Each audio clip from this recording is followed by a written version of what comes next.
여러분 안녕하십니까? 12.3 내란 당일 KBS가 윤석열의 비상계엄 선포와 거의 같은 시각 뉴스 특보에 들어갔던 사실과 관련해 당시 대통령실과 KBS가 내통했던 것 아니냐는 의혹이 있었는데요. 이 과정의 배후에 이른바 파우치 논란 이후 KBS 사장에 내정됐던 박장범 현 사장이 있었다는 의혹이 추가로 제기됐습니다. 첫 소식 이승현 기자가 보도합니다. 비상계엄 선포 당일 저녁 7시 반쯤 최재현 당시 KBS 보도국장이 퇴근한 지 1시간 반 만에 회사로 돌아왔습니다. 최 국장은 대통령실 동향을 알아보라고 지시했고 야간 상황실장이 있는데도 이례적으로 직접 중계 상황을 점검했습니다. 무슨 일이냐는 직원 질문에 안보 관련이라고 답했다고 합니다. 최 국장이 계엄을 미리 알고 있었던 것으로 의심받는 정황입니다. 언론노조 KBS 본부는 최 국장 배후에 박장범 사장이 있다고 폭로했습니다. 당시 박 사장 내정자가 최 국장에게 직접 연락해 계엄 방송을 진두지휘하게 했다는 겁니다. 최재현 당시 국장에게 전화한 주인공이 박장범 현 KBS 사장이라는 것을 알아냈다. 당일 밤 10시 23분 KBS는 지상파 방송사 가운데 유일하게 정시에 계엄 담화를 내보냈습니다. 안녕하십니까. KBS 뉴스 특보입니다. 윤석열 대통령이 대국민 특별담화를 발표합니다. 지금 대통령실 연결합니다.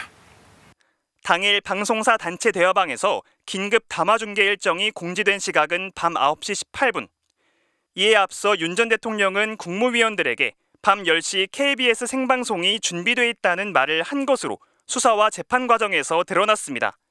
누군가 KBS의 방송 준비 상황을 용산에 보고한 것으로 의심되는 대목입니다.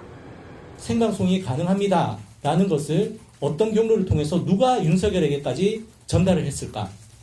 저희는 그것이 핵심이라고 봅니다. 당시 박장범 사장은 취임을 일주일 앞둔 내정자 신분이었습니다.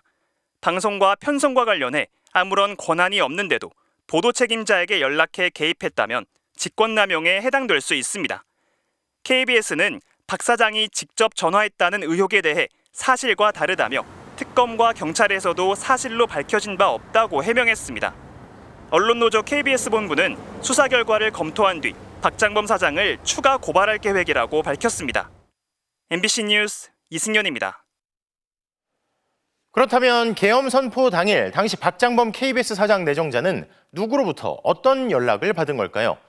MBC 취재 결과 박 내정자와 연락했던 사람은 최재혁 당시 대통령실 홍보기획비서관이었던 것으로 파악됐습니다. 그런데 경찰 수사는 여기서 더 나아가지 못한 채 무혐의로 종결됐는데요. 이유가 뭘까요? 윤수환 기자의 단독 보도입니다. 박장범 KBS 사장은 계엄방송 사전 준비 의혹을 줄곧 부인했습니다.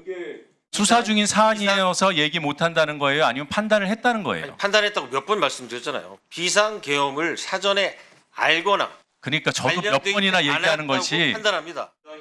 하지만 계엄 선포 당일 내정자 신분의 박 사장이 당시 보도국장에게 전화했다는 폭로가 나오면서 의혹은 꼬리를 물고 있습니다.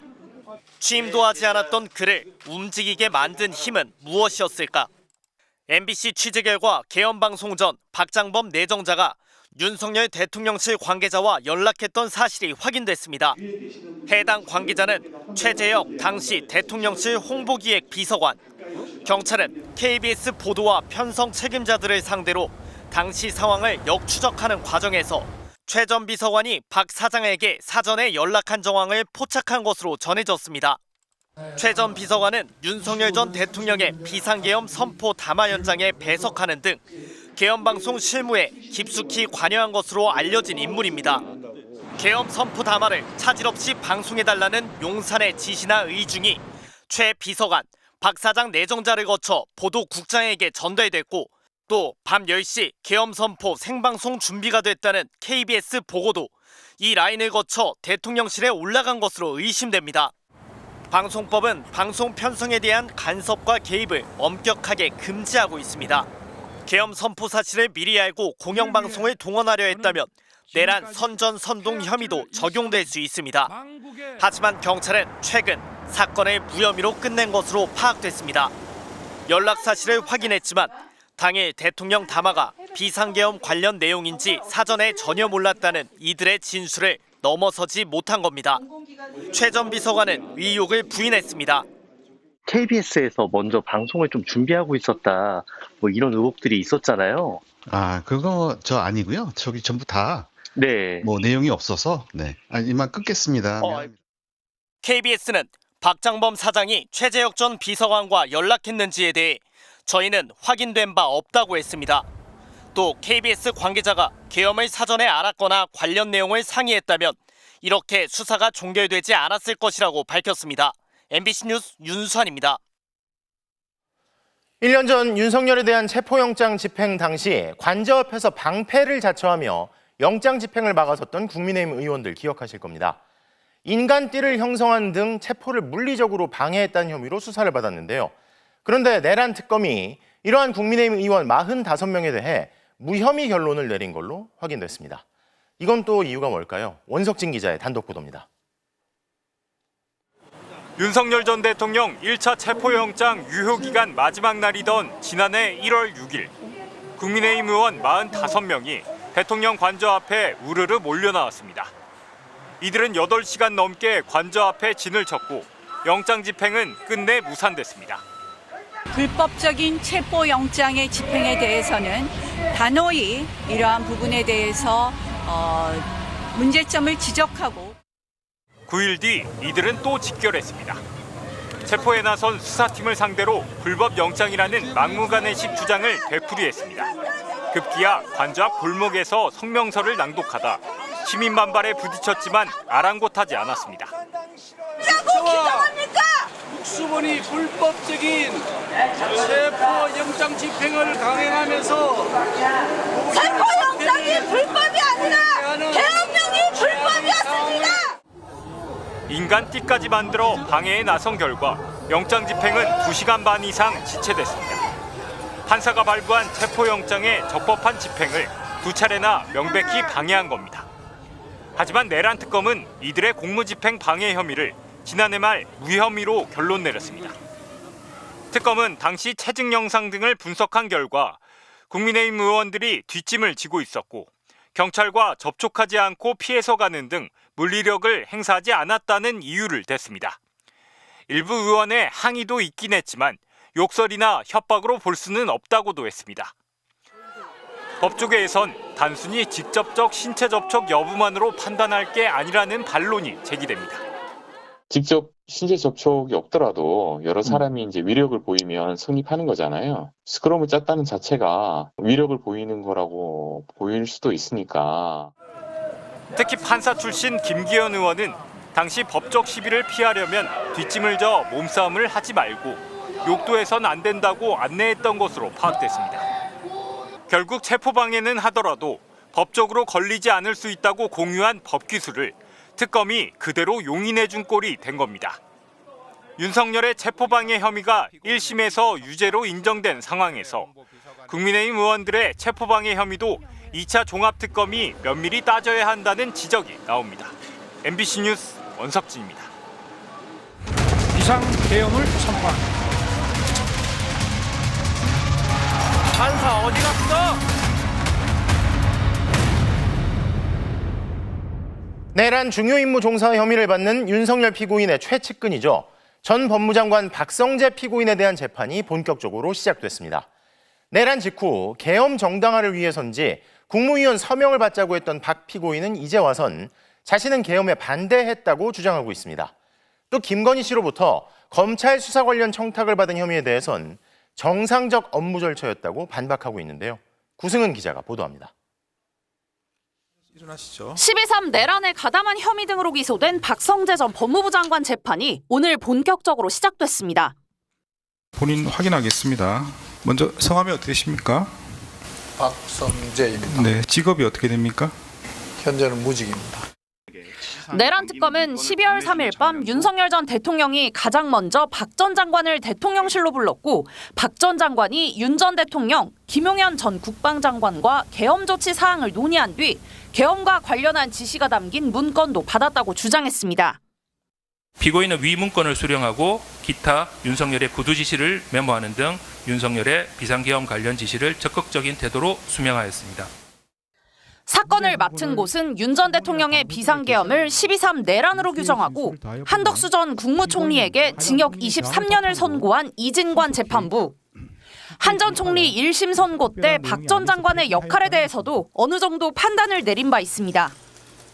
피고인은 대적진실에서 박성재, 이상민과 논의하여 헌법과 관련 법령을 검토한 결과 비상계엄 선포를 위해서는 국무회의 심의란 요건을 갖추어야 하고 의결사항이 아닌 심의사항이라는 것을 재차 확인하였습니다. 그래서인지 박 전 장관 측은 계엄의 위법성 자체는 부정하지 않으면서 계엄을 반대했지만 설득에 실패했다.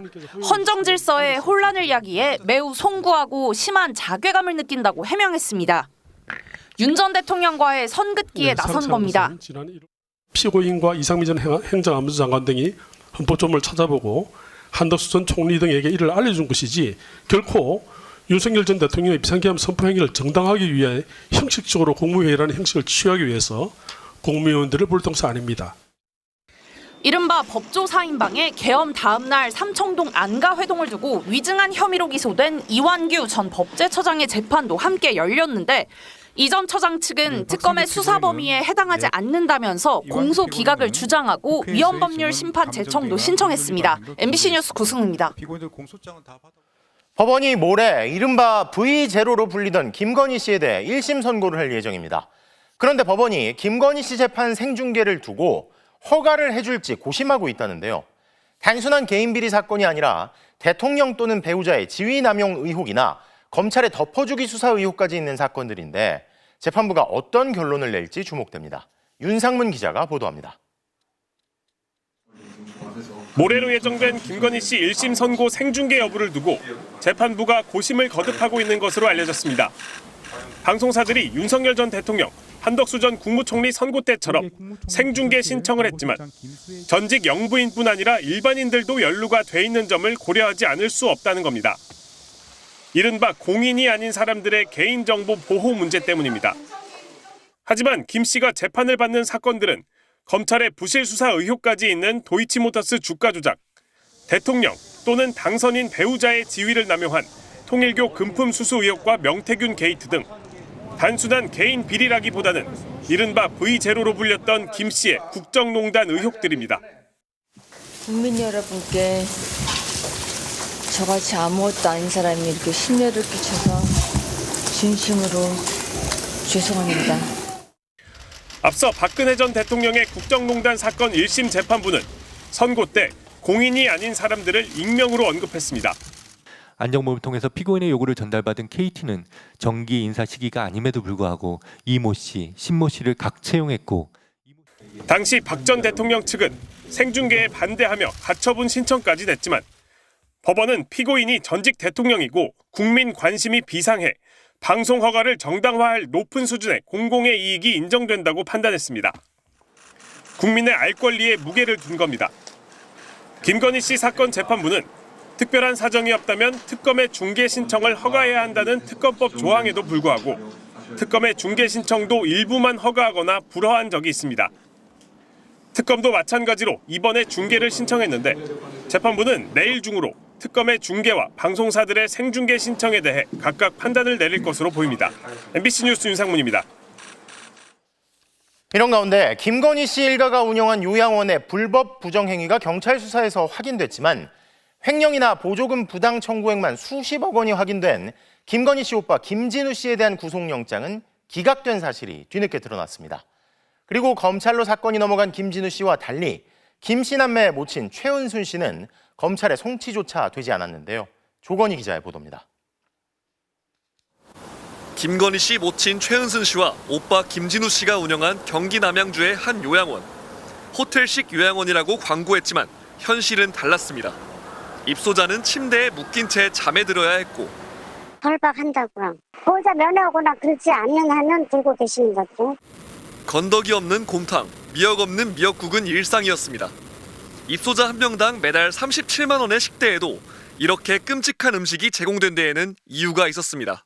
경찰이 요양원 회계 자료를 분석하는 과정에서 김진우 씨가 급식비 등으로 책정했다 남은 돈을 빼돌린 정황을 확인한 겁니다. 횡령 액수만 14억 원. 입소자 급식 등에 써야 하는 이 돈을 법인 운영비나 임원 급여 등 전혀 다른 항목에 썼다고 경찰은 판단했습니다. 경찰은 요양원을 운영하며 남은 이익금인 기타 전출금 7억 원 역시 김 씨가 개인 계좌로 빼돌리는 불법을 저질렀다고 봤습니다. 기존 고소고발된 노인학대 등 혐의를 수사하던 경찰이 김 씨의 새로운 범죄 혐의를 확인한 결과였습니다. 2018년 8월부터 지난해 2월까지 장기 요양급여 14억 4천만 원을 부당하게 청구한 걸 포함해 경찰이 확인한 김 씨의 횡령 및 보조금 부당 청구 금액은 총 35억여 원에 달했습니다. 횡령 등 액수가 크다는 점 등을 이유로 경찰이 신청한 김 씨의 구속영장이 기각된 사실도 뒤늦게 드러났습니다. 범죄 사실을 계속 부인하던 김 씨에 대해 의정부지법 남양주지원은 지난 1월 13일 증거인멸 및 도주 우려가 낮다며 구속영장을 기각했습니다. 이에 경찰은 김 씨에게 업무상 횡령, 보조금 관리에 관한 법률 위반 등을 적용해 불구속 상태로 사건을 검찰에 넘겼습니다. 경찰은 요양원 총괄 운영 혐의를 받아온 김건희 씨 어머니 최은순 씨는 송치하지 않았습니다. 조사가 이뤄지는 시점에 요양원 대표를 김진우 씨에게 넘긴 상태라 운영에 직접 관여한 정황이 없다는 이유였습니다. MBC 뉴스 조건입니다. 5,000포인트를 달성한 코스피가 한 걸음 쉬어가는 분위기 속에서 오늘 코스닥이 4년 만에 1,000포인트, 이른바 1,000스닥을 달성했습니다. 정부의 정책이 코스닥 시장의 정상화로 이어질 거란 기대감이 번졌기 때문인데요. 남효정 기자의 보도입니다. 코스닥은 개장과 동시에 1,000포인트를 달성했습니다. 너무 급등해 프로그램 매수 호가의 효력이 일시 정지되는 사이드카까지 발동될 정도였습니다. 지난 2022년 1월 이후 4년 만에 1,000포인트를 넘겼습니다. 상승률도 7%를 넘어서면서 2023년 이후 가장 높은 수준을 보였습니다. 무엇보다 정책 기대감이 투자 심리를 자극했습니다. 작년에 상법 개정 등으로 코스피 상승의 토대가 만들어진 것처럼 이번엔 코스닥 시장이 재평가받을 차례라는 기대가 번진 겁니다. 여기에는 시장에 강한 신뢰가 좀 있는 것 같기도 해요. 코스피와 코스닥에서 갭이 많이 벌어져 있기 때문에 그 격차를 줄이기 위한 일련의 과정들이 앞으로 나타날 수 있다라고. 코스닥 상장사들이 정부가 추진하는 국민성장펀드의 혜택을 받을 것으로 예상되고 동시에 이른바 좀비 기업으로 불리는 코스닥 부실기업 퇴출 등 시장 정상화 정책도 예고돼 있습니다. 자금 조달만 받아가고 실질적으로 이익을 안 내거나 한 기업들도 굉장히 많이 있어요. 나스닥 같은 경우에는 주기적으로 퇴출시키고 그렇게 추려 나가면서 올라가 있는 부분들이고 5,000포인트를 달성한 코스피가 차익 실현 분위기 속에 쉬어간 반면 투자자들은 코스닥 시장으로 눈을 돌렸습니다. 특히 개별 기업이 아니라 지수에 투자하는 ETF에 자금이 몰렸습니다.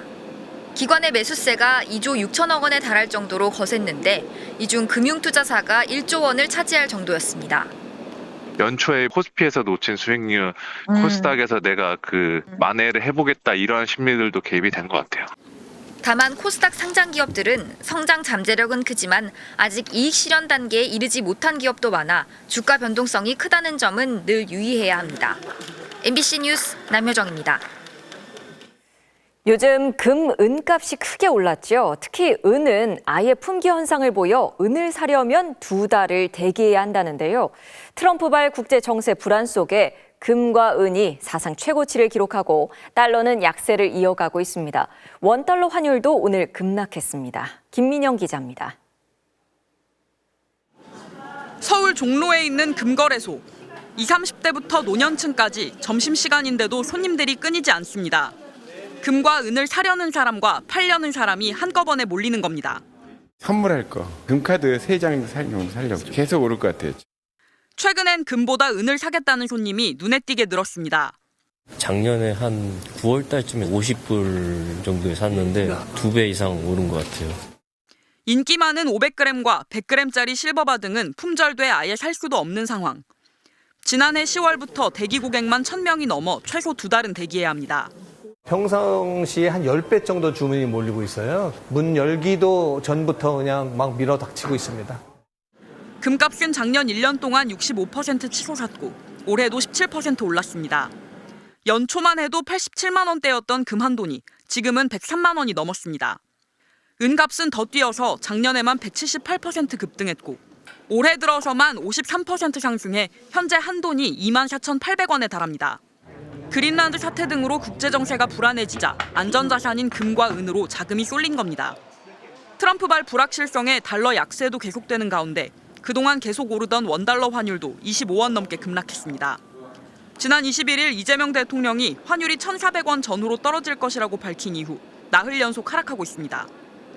미일 공조에 의해서 엔화 환율이 급격히 강세로 전환되는 흐름이 나타나면서 엔화 강세가 단기적으로는 원화에도 좀 영향을 미칠 것으로 보여지고 있고요. 전문가들은 원달러 환율이 추가 하락할 가능성도 있다고 보고 있습니다. 해외 주식 투자 시 환차손 우려가 커진 만큼 주의가 필요합니다. MBC 뉴스 김민영입니다. 미국 이민단속국 요원의 무차별적 총격으로 또 한 명의 미국 시민이 목숨을 잃었습니다. 미국 정부는 이번에도 총기 위협에 대한 정당방위였다고 주장했는데 당시 상황이 담긴 영상이 공개되면서 미국 전역이 분노로 들끓고 있습니다. 총이 아닌 휴대전화를 든 시민을 제압한 뒤 무자비하게 사살한 겁니다. 장현주 기자의 보도입니다. 바닥에 쓰러진 남성 한 명을 이민 단속 요원들이 둘러싸고 짓누른 채 마구 때리기 시작합니다.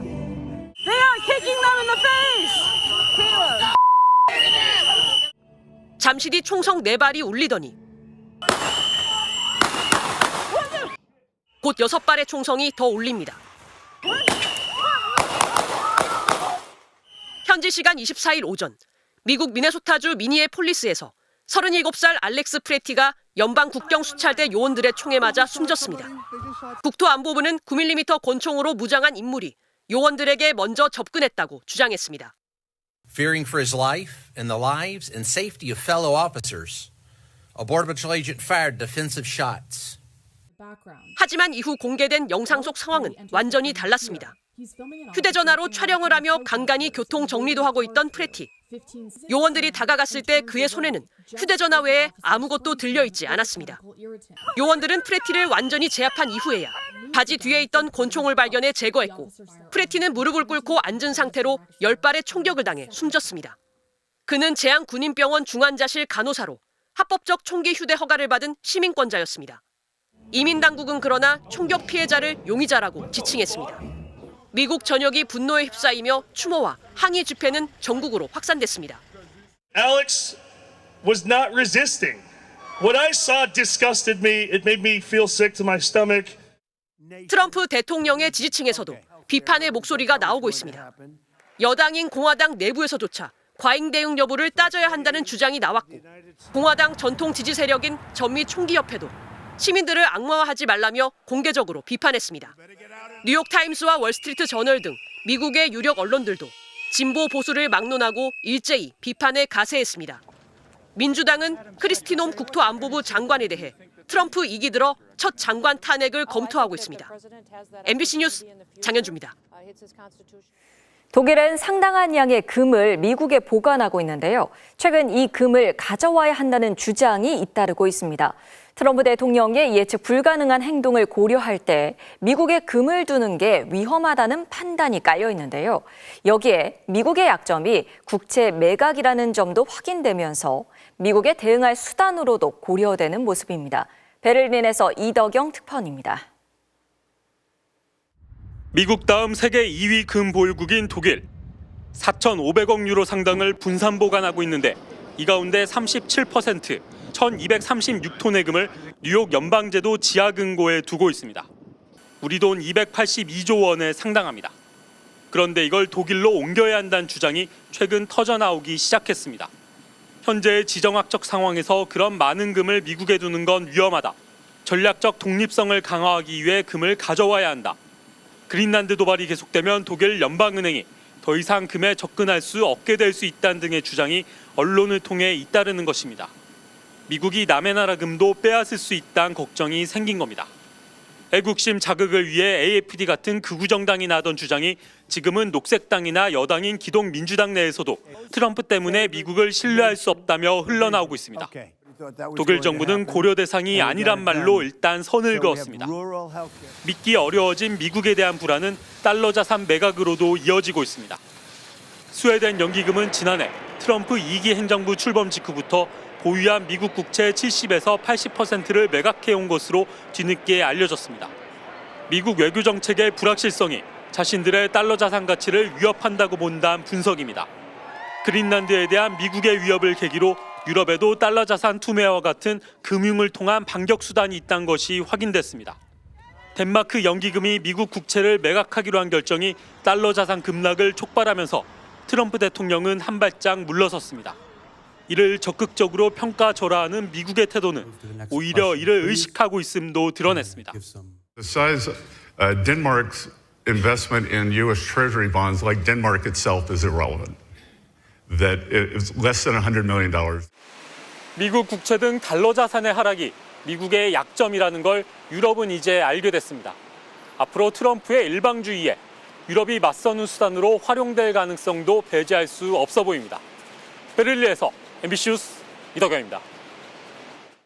중국군에서 시진핑 주석 다음으로 서열이 높았던 군의 실세, 장유샤 중앙군사위 부주석이 갑자기 숙청됐습니다.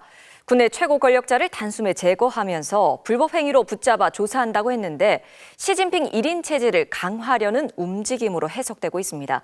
베이징 이필희 특파원입니다. 중국 국방부가 중국군 서열 2위 장유샤 군사위 부주석과 류전리 연합참모부 참모장에 대한 조사에 착수했습니다. 두 사람은 지난 20일 당 간부 세미나에 불참했는데 이때 이미 체포된 것으로 보입니다. 经党中央研究决定对张又侠、刘振立立案审查调查。 중국 국방부는 두 사람에게 심각한 기율과 법률 위반이 있다고 밝혔습니다. 인민해방군 기관지 해방군보는 누구든 부패에 연루되면 관용 없이 처리하겠다며 이들이 부패 혐의를 받고 있음을 강조했습니다. 정치적 이유가 있음도 감추지 않았습니다. 장유샤와 류전리가 시 주석의 책임하에 운영되는 군사위원회를 심각하게 짓밟고 훼손했으며 당의 군대에 대한 절대적 영도를 위협하고 당의 통치 기반을 훼손하는 정치적 문제를 조장했다고 밝힌 것입니다. 시 주석이 장악한 당과 군에 장유샤와 류전리가 반기를 들었다는 의미로 해석되는 대목입니다. 장유샤가 정치적 파벌을 형성하고 중앙군사위 내에서 자신의 권한을 남용한 혐의를 받고 있다는 미국 언론 보도도 나왔습니다. 장유샤가 핵무기와 관련된 핵심 기술 자료를 미국에 유출했다는 혐의도 받고 있다는 내부 관계자의 발언도 전해졌습니다. 작년 하반기 시진핑 실각설이 서방 언론 등을 통해 흘러나올 때 대안으로 거론된 인물이 바로 혁명 원로 혈통의 군 실세 장유샤입니다. 2명의 군 실력자들이 제거되면서 군을 통솔하는 7명의 중앙군사위원회에는 시진핑 주석과 장성민 부주석 2명만 남게 됐습니다. 决听从党中央、中央军委和习主席指挥，确保部队高度集中统一和纯洁巩固。 중국 내에선 이들이 조사받고 있음을 당국이 곧바로 확인해주고 처리하는 신속함에도 놀라고 있습니다. 시 주석이 군 지휘부의 공백을 감수하면서까지 권력 집중에 대한 강력한 의지를 보여줬다는 분석이 나옵니다. 베이징에서 MBC 뉴스 이필입니다. 출장 중 별세한 이해찬 전 국무총리의 장례가 더불어민주당과 민주평통이 공동 주관하는 기관사회장으로 치러집니다. 역대 민주정부와 민주당, 민주주의의 산 증인인 원로 이 전 총리를 기리기 위해 민주당은 이번 주를 추모 기간으로 정해 최소한의 당무만 처리하고 정쟁적 발언도 자제하기로 했습니다. 이재욱 기자의 보도입니다. 이해찬 전 총리의 갑작스러운 별세 소식에 민주당 최고위원회의 분위기는 숙연했습니다. 검은 넥타이와 리본으로 예를 갖춘 참석자들은 국화꽃이 그려진 회의장 벽면 앞에서 묵념을 하며 회의를 시작했습니다. 고인의 민주주의와 평화를 위한 열망은 우리 가슴속에 영원히 살아 숨쉴 것입니다. 고인의 육신은 비록 우리 곁을 떠났지만 그 정신은 우리 곁에 널리 이어질 것입니다. 19년 전 이해찬 전 총리의 비서실장을 지낸 한병도 원내대표는 민주화 운동의 거목이었던 고인을 추억했습니다. 이해찬 상임 고문님의 발걸음은 곧 민주화, 민주주의, 민주당의 역사였습니다. 1980년 전두환의 보안사에 끌려가 혹독한 고문을 당하고도 대한민국의 민주화를 포기하지 않았던 그를 기억합니다.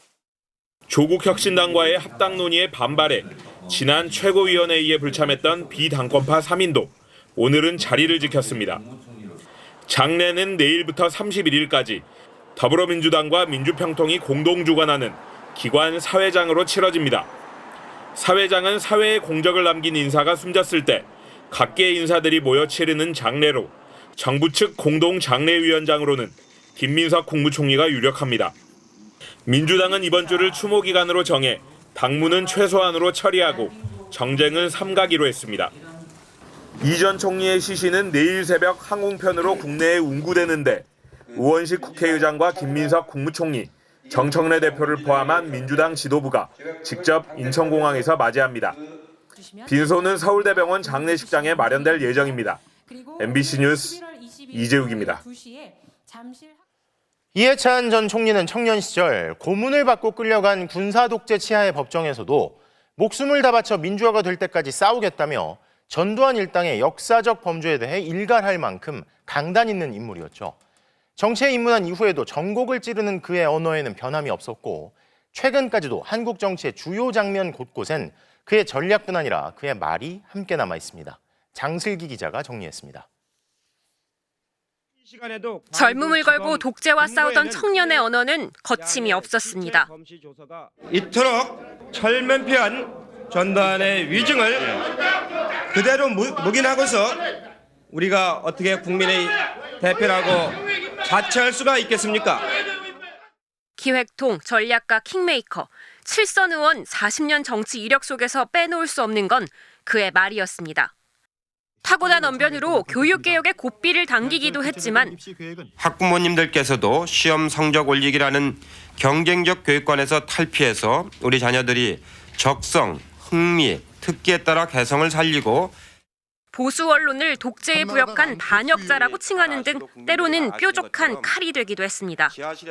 역사에 반하는 행위를 하고도 회복시키지 않는 것은 역사에 대한 반역이라고 생각합니다. 거칠고 선명한 그의 화법은 이른바 버럭해찬이라는 별명을 낳았습니다. 정치 자금은 얼마 받았습니까? 여러분들이 자꾸 의혹을 만들려고 안간힘을 쓰시는데 제가 분명히 말씀을 드립니다. 인신모욕하지 마십시오. 그의 말은 갈등 상황에서도 여유를 잃지 않았고 그 당시에 그 학생들을 탄압하고 빨갱이로 몰고 하던 사람들이 요즘에 와서 이념적인 정체성 문제를 갖고 주장하는 걸 참 보면서 참 사람이 살면서 참 별걸 다 본다는 그런 생각을 하고 때로는 파격적이었습니다. 개혁적인 정책에 뿌리를 내리기 위해서는 최소한도 20년 정도는 집권할 수 있는 그런 계획을 가져야 된다고 생각합니다. 논쟁의 중심에 설 때면 그의 거침없는 언변이 오히려 비난을 부르기도 했습니다. 부인에 대한 의혹이 불거졌는데 혹시 여기에 대해서 당 차원에서 대응하실 계획은 있으신가요? 그건 예의가 아닙니다. 그런 걸 이 자리에서 예의라고 합니까? 그걸. 고문 후유증으로 몸은 쇠약해졌지만 민주주의를 향한 그의 열정은 12.3 내란을 계기로 다시 타올랐습니다. 저는 박정희 독재하고도 싸웠고 전두환 독재하고도 싸웠는데 이 가짜지도 않는 놈하고 싸우려니까 재미가 없습니다. 정말로 가짜지도 않아요. 마지막까지 나라를 위해 살다간 그가 남긴 수많은 어록은 이제 대한민국 현대사의 증언으로 남았습니다. MBC 뉴스 장슬기입니다. 더불어민주당과 조국혁신당의 합당 논의를 두고 본격적인 협상에 앞서 기싸움이 벌어지는 모양새입니다. 민주당은 조국혁신당이 민주당에 잘 섞일 것이라며 지분 논의에 대해 선을 그었지만 조국혁신당은 흡수 합당은 안 된다며 강력한 유감을 표명했습니다. 김상훈 기자가 보도합니다. 더불어민주당은 조국혁신당과의 합당을 2달 안에 매듭짓겠다고 했습니다. 함께 6.3 지방선거를 치르려면 신속한 논의가 필요하다는 겁니다. 하지만 주도권을 두고 기싸움이 벌어졌습니다. 조국 대표가 조국혁신당의 독자적 DNA를 보존해야 한다며 합당의 조건을 언급하자 민주당은 이렇게 답했습니다. 민주당이라는 큰 생명체 내에서 조국혁신당의 DNA도 잘 섞이게 될 것이다. 지방선거 후보 선출 과정에서 나올 수밖에 없는 이른바 지분 논의에는 선을 그었습니다. 무슨 지분을 나눈다든지 그런 논의는 있을 수가 없다고 생각합니다. 그러자 조국혁신당이 사실상 흡수합당 아니냐며 반발했습니다. 당명 고수 의견과 함께 흡수합당론으로 해석되고 있습니다. 이러한 오해가 형성되는 것에 강력한 유감을 표합니다. 통합의 목적이 가치 연합이어야지 민주당의 몸집 불리기가 되면 안 된다는 겁니다. 조국 대표도 홍익표 정무수석을 만난 자리에서 민주당의 돈 공천 문제를 꺼내며 견제에 나섰습니다. 단순히 휴먼 에러다라고 할 게 아니라 분명히 시스템 에러가 있기 때문에 조국혁신당이 제출한 그 동공천 금지법을 한번 봐주시면 좋겠다. 조국혁신당은 합당 여부를 전당원 투표로 결정하고 협의의 전권은 당대표에게 위임하기로 했습니다. 또 합당 논의가 결렬될 상황에 대비해 지방선거 준비는 예정대로 진행하기로 했습니다. 주말을 지나며 기싸움이 벌어진 상황에 민주당은 이해찬 전 총리 추모 기간이라며 일단 말을 아꼈습니다. 지금은 애도 추모 기간이기 때문에 최소한의 각 당의 당무도 최소한으로 처리하도록. 하지만 당내에선 우리가 왜 여러 조건을 감수하며 구애해야 하느냐, 대표의 일방적 의견을 당의 제안으로 볼 수 없다는 반발이 계속됐습니다. 각 당이 당원 투표를 실시해 합당을 결정하더라도 논의가 만만치 않습니다. 이어질 실무 협상에선 지방선거 공천 지분과 지도부 지분을 두고 두 당 사이 또 민주당 내부에서 기싸움이 치열하게 벌어질 전망입니다. MBC 뉴스 김상훈입니다. 국민의힘 윤리위원회가 친한계인 김종혁 전 최고위원에게 사실상 제명 수준의 중징계를 내렸습니다.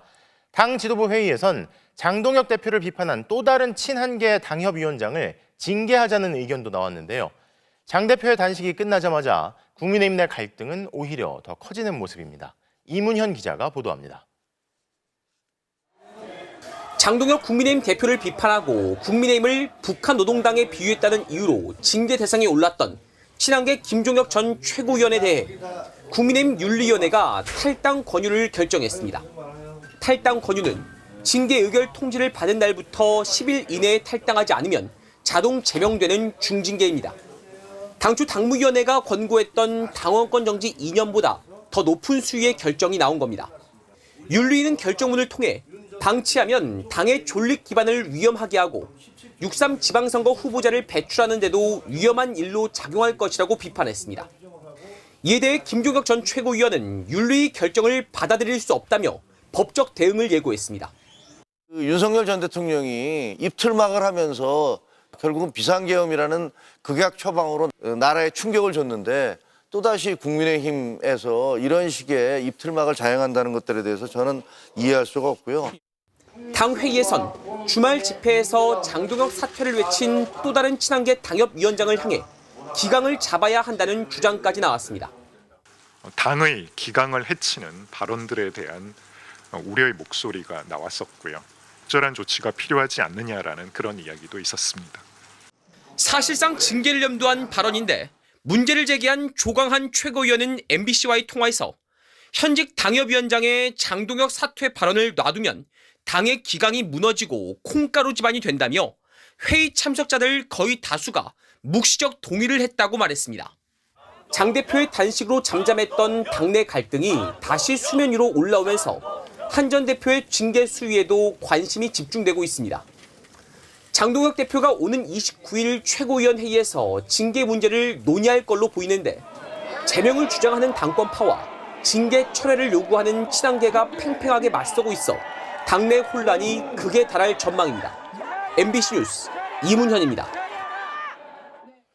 지난 2022년 지방선거 당시 강선우 의원에게 공천헌금 1억 원을 건넨 혐의로 수사를 받고 있는 김경 서울시 의원이 잘못에 상응하는 처벌을 달게 받겠다며 의원직에서 사퇴하겠다고 밝혔습니다. 서울시의회는 이르면 내일쯤 김 시의원의 사직서를 수리할 방침입니다. 내란죄로 징역 23년이 선고된 전 국무총리 한덕수 피고인은 전남 여수시의 역대 4번째 명예시민인데요. 여수시가 명예시민 자격 취소 절차를 시작했지만 조치가 너무 늦은 것 아니냐는 지적도 나옵니다. 문영철 기자가 보도합니다. 국제 행사인 여수 세계 박람회 유치가 확정됐던 지난 2007년 11월 말 당시 한덕수 국무총리는 전남 여수에서 열린 기념 행사에 참석했고 여수시는 한 총리에게 명예 시민증을 수여했습니다. 우리 시 발전에 기여하신 업적을 기리고 우리 시와 맺은 인연을 영원히 함께하기 위하여 역대 4번째 여수 명예 시민이 된 한 전 총리. 그러나 12.3 불법 계엄으로 여수 시민의 믿음을 그대로 배신했습니다. 한 전 총리에 대한 수사가 시작되자 명예 시민 자격을 박탈해야 한다는 주장은 여수 곳곳에서 터져나왔습니다. 우리나라의 계엄 제1호가 여순항쟁 때이고 12.3 불법 계엄은 여수 시민들한테는 아주 큰 트라우마로 남아있는 일이거든요. 빠르게 그 명예시민을 박탈하는 것이 이치에도 맞지 않는가. 한 전 총리가 기소된 직후인 지난해 9월엔 시의회가 주도해 명예시민을 취소할 수 있는 구체적인 근거까지 마련했습니다. 명예시민 취소 여부는 여수시 공적심사위원회의 심의를 거친 뒤 시의회 의결을 통해 최종 확정되는데 여수시는 재판 결과를 지켜봐야 한다며 계속 절차를 미뤄왔습니다. 법원 판단을 보고 나서 저희들이 조치하겠다 그랬거든요. 판결이 났기 때문에 조치하려고 준비하고 있어요. 반년 넘게 지속된 명예시민 취소 요구에도 버티던 여수시는 1심 판결이 나자 취소 절차를 진행하겠다는 입장을 밝혔습니다. 여수 시민들의 자존심에도 많은 상처를 주었으리라고 생각을 합니다. 문제가 인지된 시점에서 다 따질 것도 없이 명예시민으로서의 자격을 해촉을 했어야 됩니다. 하지만 아직 공적심사위원회조차 구성되지 않은 상태여서 앞으로 최소 한 달 이상 한 전 총리는 여수시 명예시민 자격을 더 유지할 것으로 보입니다. MBC 뉴스 문형철입니다. 내란을 정당화하는 윤 어게인 현수막 지나다 한 번씩 보셨을 텐데요. 윤 전 대통령의 범죄 행위를 옹호해도 정당 현수막이란 이유로 철거를 할 수 없어 사실상 방관해 왔는데 최근 정부가 불법 내용이 맞다는 법령 해석을 내놓자 전국에서 처음으로 울산 동구청이 현수막 철거에 나섰습니다. 이다은 기자입니다. 울산 동구의 한 도로 앞 불법 광고물 단속반이 흰색 현수막을 떼어냅니다. 현수막엔 윤 어게인, 위증 범법, 내란 재판 무죄라고 적혀 있습니다. 윤 대통령의 범죄 행위를 정당화하는 불법적인 내용이지만 이제껏 내일로 미래로당이라는 정당에서 내건 현수막이라 손도대지 못했는데 울산 동구청이 전국에선 처음으로 철거에 나선 겁니다. 적법한 정책이나 현안 문제들을 게재할 수 있습니다. 그런데 범법 행위를 옹호한다든가 거짓과 혐오를 선동하는 이런 내용은 되지 않는 거지요. 내일로 미래로당은 윤 어게인뿐 아니라 음모론이나 중국인 혐오 표현을 담은 현수막을 전국 곳곳에다 걸어왔는데 선관위는 정당 명의의 정치적 표현으로 보고 철거할 수 없다는 입장만 보여왔습니다. 정당 활동을 폭넓게 해석을 하기 때문에 저희가 해석 요구하면 거의 다 그냥 괜찮다, 정상이다 뭐 이런. 하지만 민원이 잇따르고 지자체도 고충을 토로하자 행안부가 최근 윤 대통령 복귀, 내란 재판 무죄라는 내용은 불법이자 거짓이라고 선을 긋자 울산 동구청이 제일 먼저 철거에 나선 겁니다. 정치적 의견은 다양할 수 있는데 저 현수막 같은 경우는 아무래도 내란과 관련된 이제 내용을 띠고 있다 보니까 아이들이 볼 때는 그거는 나 안 좋다고 생각해. 지금 일을 잘 못 해고 있잖아. 그거는 난 잘못이라고 생각해. 하지만 아직 많은 지자체들이 철거에 나서지 않고 있습니다. 윤 어게인 문구에 대한 행안부 법령 해석이 나온 지 일주일 가까이 지났지만 여전히 걸려있는 곳이 대부분입니다. 이 정당에서 이제 재물손괴죄로 고발을 하고 막 이러니까 이제 이게 해당 부서에서도 이제 쉽게 이제 하지 못하는 것 같더라고요. 지자체들은 행안부 법령 해석이 나왔지만 여전히 정당 현수막을 제재할 수 없는 정당법 등과 충돌하고 있다며 관련 법 개정이 시급하다고 지적하고 있습니다.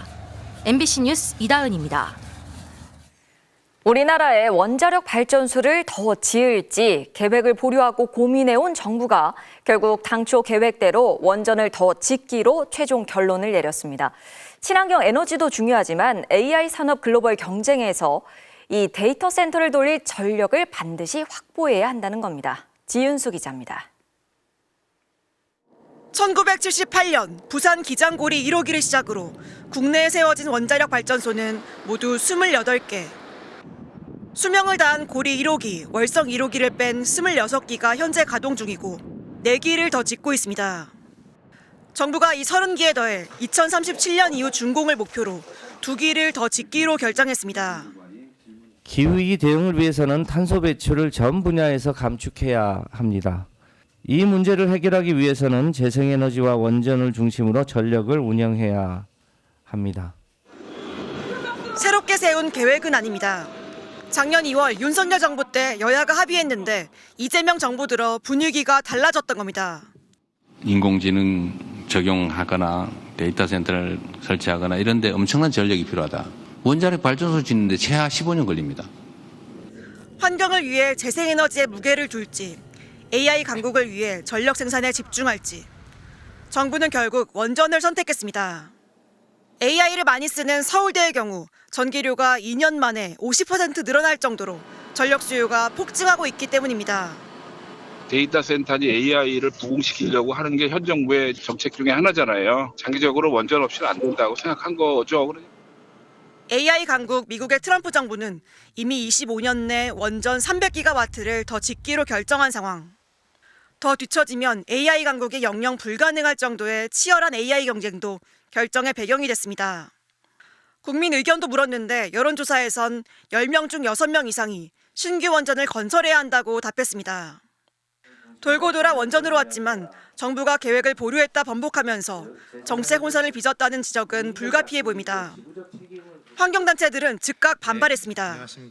토론회와 여론조사에서 핵 폐기물 처리나 원전 사고 가능성 등 쟁점들을 제대로 다루지 않았다며 결론을 정해놓고 요식행위로 정책을 정당화했다고 반대 입장을 분명히 했습니다.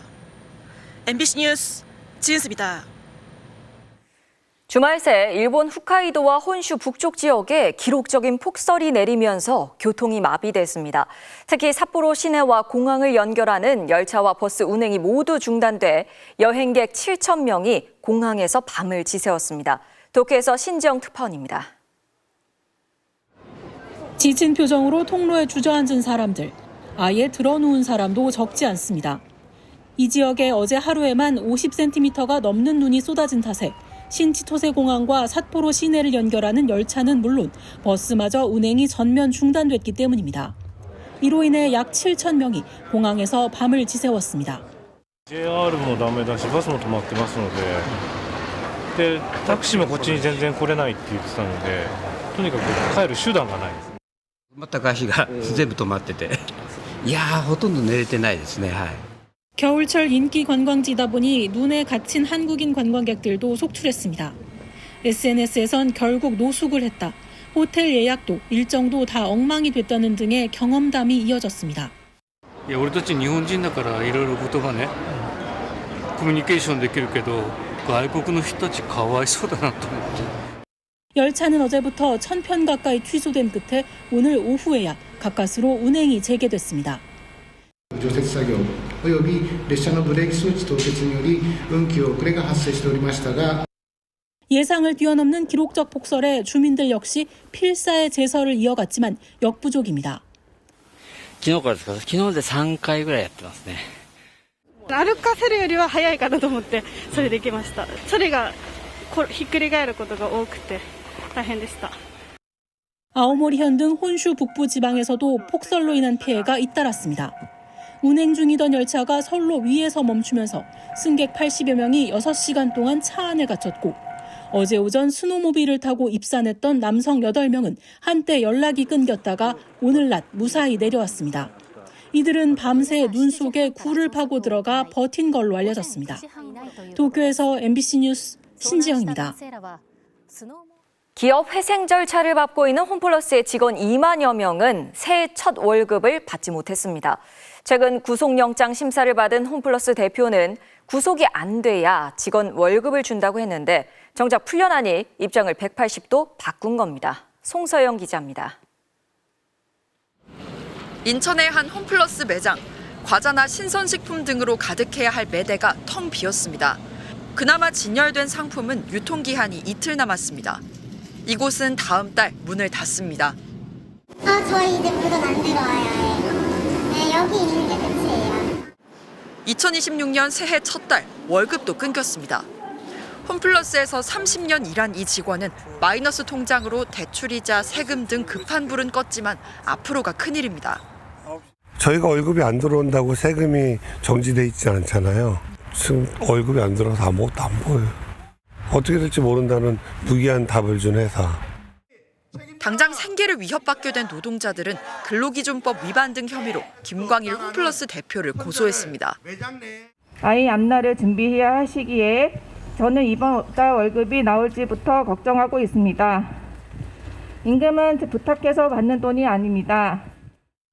지난 13일 신용등급이 떨어질 걸 알고도 사채를 발행한 혐의 등으로 구속기로에 섰던 김병주 MBK 회장과 김광일 대표.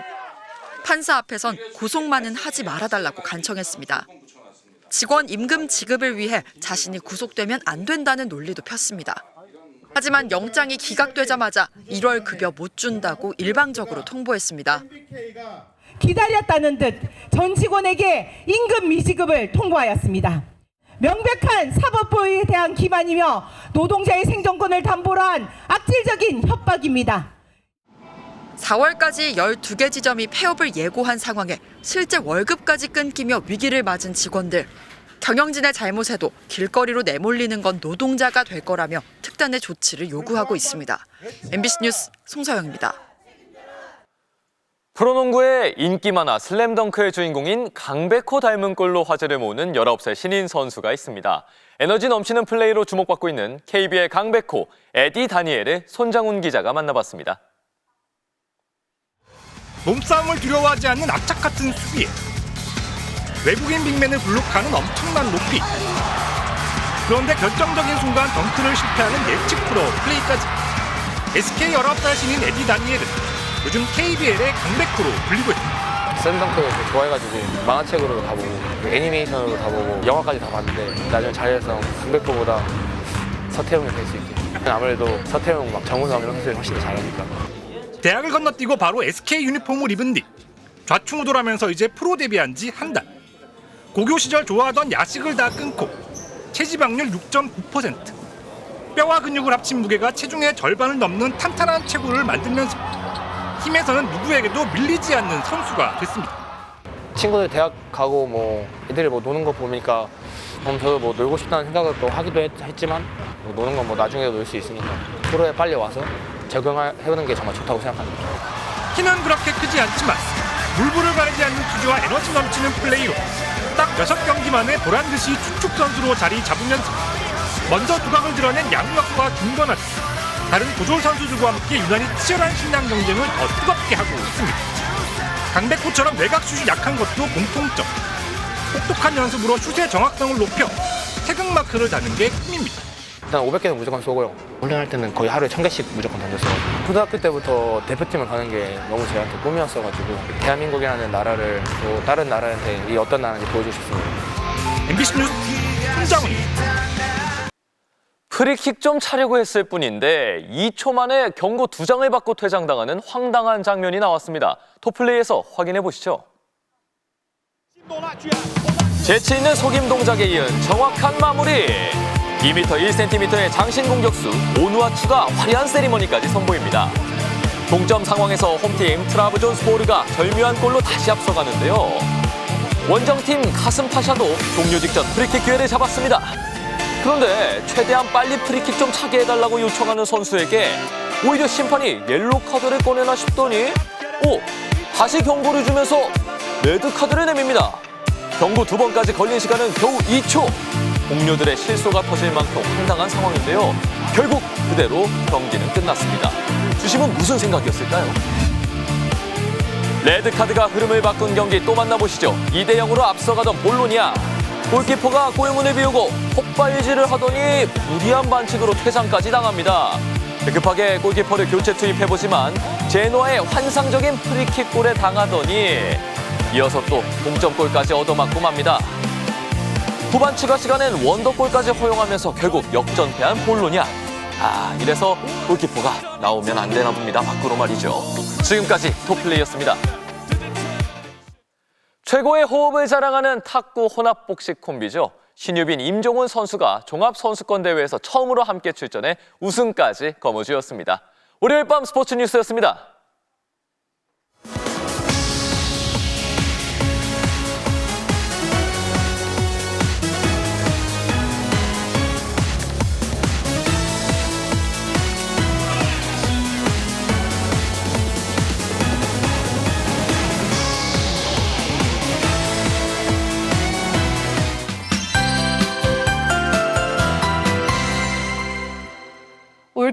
가장 긴 추위가 이어지고 있습니다. 지금 우리나라는 서쪽에 위치한 고기압 가장자리에 들면서 구름이 잔뜩 끼어 있고요. 고기압 가장자리를 따라 차가운 북서풍이 지속적으로 불면서 찬 공기가 유입되고 있습니다. 지난주처럼 강하진 않겠지만 이번 주에도 강추위는 이어지겠습니다. 특히 수요일과 금요일 서울의 아침 기온 영하 10도 안팎까지 떨어지겠고요. 낮에도 종일 영하의 추위가 기승을 부리겠습니다. 한파가 길게 이어지고 있는 만큼 건강관리에 힘써 주셔야겠습니다. 오늘 밤사이 충남과 호남 등 서쪽 곳곳으론 비나 눈이 조금 내리겠고요. 반면 동쪽 지역은 대기가 계속해서 건조하겠습니다. 바람도 강하게 불어서 작은 불이 큰 불로 번지기 쉬운 상황입니다. 불씨 관리를 철저하게 해주셔야겠습니다. 내일 오전부터는 전국이 점차 맑아지겠습니다. 내일 아침 기온을 보시면 서울이 영하 8도, 춘천 영하 11도, 대구 영하 3도로 오늘과 비슷하겠고요. 한낮 기온은 서울이 영하 2도, 전주 2도 안팎을 보이겠습니다. 주말 낮부턴 영상권을 회복하면서 강추위가 조금씩 누그러질 전망입니다. 날씨였습니다. 오늘 뉴스데스크 오늘 순서는 여기까지입니다. 함께해 주신 여러분 고맙습니다.